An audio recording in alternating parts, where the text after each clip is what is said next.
বেগুন ভাজা ভালোবাসে না এরকম মানুষ বোধহয় খুব কমই আছে, তাই না বন্ধুরা?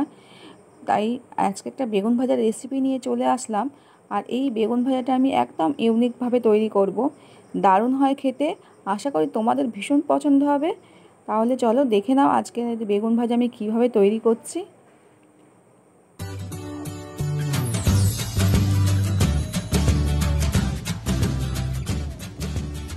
নমস্কার বন্ধুরা, পিউ কুকিং অ্যান্ড লাইফস্টাইল চ্যানেলের নতুন একটা ভিডিওতে সবাইকে জানাই অনেক অনেক স্বাগত। তো দেখো, এই বেগুন ভাজা বানানোর জন্য আমি দুটো ডিম নিয়েছি আর নিয়েছি একটা বেগুন। এবার এই বেগুনটাকে দেখো চাকা চাকা করে আমি কেটে নিলাম। খুব বেশি মোটা করব না, আবার খুব পাতলাও রাখিনি। এইবার এই চাকা চাকা করা বেগুনগুলোকে আমি কেটে নেব। হ্যাঁ বন্ধুরা, অবশ্যই বেগুনটা কিন্তু আগে ধুয়ে নেবে। তো ধুয়ে নিয়ে তারপরেই চাকা করে কেটে নেবে। এইবার দেখো, এই চাকা থেকে আমি মাঝখানের অংশটাকে দেখো বাদ দিয়ে দিচ্ছি। আস্তে করে কাজটাকে করতে হবে যাতে বেগুনটা কেটে না যায়। একটা ছুরি দিয়ে দেখো আমি এইভাবে মাঝের অংশটাকে গোল করে কেটে উঠিয়ে নিলাম, দিয়ে ফাঁকা করে নিলাম। ছুরি দিয়ে তোমরা করতে পারো, আবার যদি ছুরি দিয়ে তোমাদের অসুবিধা হয় দেখো আমি আরও একটা প্রসেসে দেখিয়ে দিচ্ছি। এই দেখো, পিলার আছে না আমাদের, ওই পিলার দিয়েও তোমরা কিন্তু এইভাবে ঘুরিয়ে ঘুরিয়ে কেটে নিতে পারবে। দেখো কত সুন্দর গোল করে কাটা হয়ে গেল। ঠিক এইভাবে সমস্তগুলো বেগুনগুলো আমি করে নিলাম। তোমার যেটা সুবিধা হবে তোমরা সেটা দিয়ে করতে পারবে, নয় ছুরি দিয়ে নয় পিলার দিয়ে করে নেবে। তো দেখো এইভাবে কেটে নিলাম। এইবার এই যে মাঝের অংশগুলো আমার বেরোলো, এগুলো কিন্তু আমি ফেলে দেবো না, এগুলোও আমি কাজে লাগিয়ে নেব। তাহলে চলো এগুলোকেও আমি ভালো করে ঝিরিঝিরি করে কেটে নেব। অবশ্যই কিন্তু ঝিরিঝিরি করে কাটতে হবে। তো দেখো আমি ছুরি দিয়ে এটাকে ভালো করে একদম ঝিরিঝিরি করে কেটে নিচ্ছি। তোমরা ছুরি দিয়েও করতে পারো, যদি ছুরিতে অসুবিধা হয় বটিতেও করে নিতে পারো। ঝিরিঝিরি করে এইভাবে কুচিয়ে নেবে। তো দেখো সমস্ত বেগুনগুলোকে আমি ঝিরিঝিরি করে কেটে নিলাম। এবার এটা একটা বোলের মধ্যে নিয়ে নিচ্ছি। তো দেখো এগুলো সমস্তটা একটা বোলের মধ্যে উঠিয়ে নিলাম। এইবার এর মধ্যে আমি কিছু উপকরণ মেশাবো। তার আগে আমি বেগুনটাকে দেখো একটু নুন আর পরিমাণ মতো নুনটা দিয়ে দেবে, নুন আর একটু কর্নফ্লাওয়ার, 1 চামচ মতো কর্নফ্লাওয়ার দেখো আমি বেগুনের মধ্যে মাখিয়ে নিচ্ছি। তো এবার নুন আর কর্নফ্লাওয়ারটা মেখে একটু রেখে দেবো বেগুনটা। তো দেখো এইভাবে ভালো করে নুন আর কর্নফ্লাওয়ারটা মাখিয়ে নিলাম। এইবারে ওইদিকে যে বেগুনটা আমি কুচো করে রেখেছি সেই বেগুনের মধ্যে দেখো কিছু উপকরণ দেব।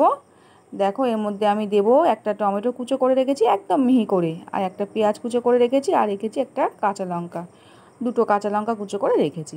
তোমরা চাইলে এখানে গুঁড়ো লঙ্কা, লাল লঙ্কার গুঁড়ো ইউজ করতে পারো, কাঁচা লঙ্কাটা স্কিপ করতে পারো বাচ্চার জন্য যদি করে থাকো।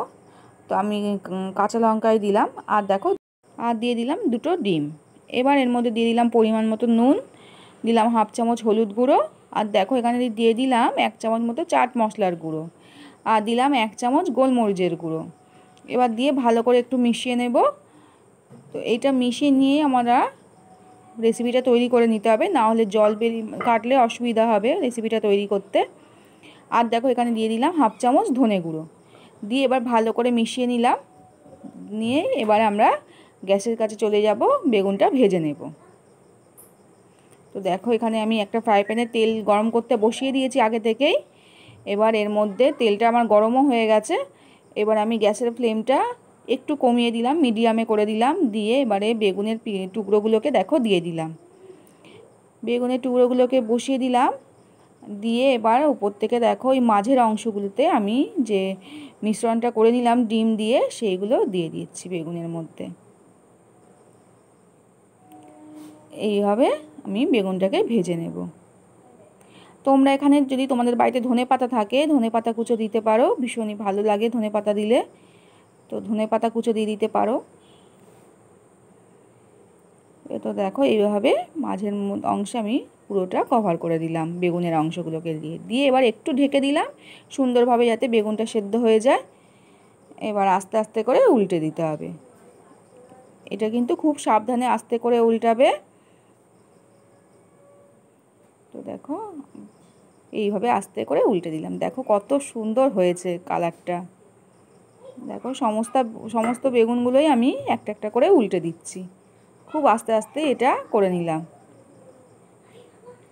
এই পিঠটা উল্টে দিয়ে এবার আমি আবারও একটু ঢেকে দেব, যাতে এই পাশে এদিকের পিঠটা ভালোভাবে সুন্দরভাবে রান্না হয়ে যায়। এই জন্য দেখো আমি আবারও একটু ঢেকে দিচ্ছি।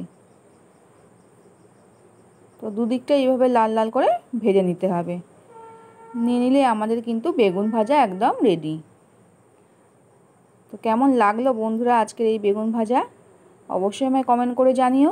আর চ্যানেলে যদি আজকে আমার নতুন বন্ধু হয়ে এসে থাকো আর আমার ভিডিও দেখছো, যদি ভালো লাগে অবশ্যই একটা লাইক করে দেখো আর কমেন্ট করে জানিও। ভিডিও ভালো লাগলে সবার সাথে শেয়ার করে দিও। আর চ্যানেলে যদি নতুন হয়ে থাকো অবশ্যই চ্যানেলটিকে সাবস্ক্রাইব করতে ভুলো না কিন্তু। আর একটা লাইক অবশ্যই করে দিও, আর পাশে থাকা বেল আইকনটা অবশ্যই দাবিয়ে দিও, যাতে আমার নিত্য নতুন রেসিপির আপডেট সবার আগে তোমাদের কাছে পৌঁছে যায় এবং তোমরা সবার আগে সেটা দেখে নিতে পারো। তো দেখো এইভাবে লাল লাল করে ভেজে আমি তেল ছেঁকে ছেঁকে এটা উঠিয়ে নিচ্ছি। আর আমার আজকের রেসিপি যদি তোমরা ফেসবুক থেকে দেখে থাকো বন্ধুরা, অবশ্যই পেজটিকে ফলো করে নিও। তো দেখো বেগুন ভাজাগুলো উঠিয়ে নিলাম। দেখো কত সুন্দর হয়েছে। এই বেগুন ভাজা ভাত রুটি সব কিছুর সাথেই কিন্তু দারুণ লাগে বন্ধুরা। গরম ভাতে তো দারুণ লাগেই, আবার রুটি দিয়েও কিন্তু দারুণ লাগে এই বেগুন ভাজা। তো দেখো কত সুন্দর হয়েছে, খেতে কিন্তু দারুণ লাগে, দারুণ চটপটা হয়। আজ তাহলে আমি এখানেই বিদায় নেবো বন্ধুরা। সবাই খুব ভালো থেকো, সুস্থ থেকো। আবারও দেখা হবে নতুন রেসিপিতে। টাটা।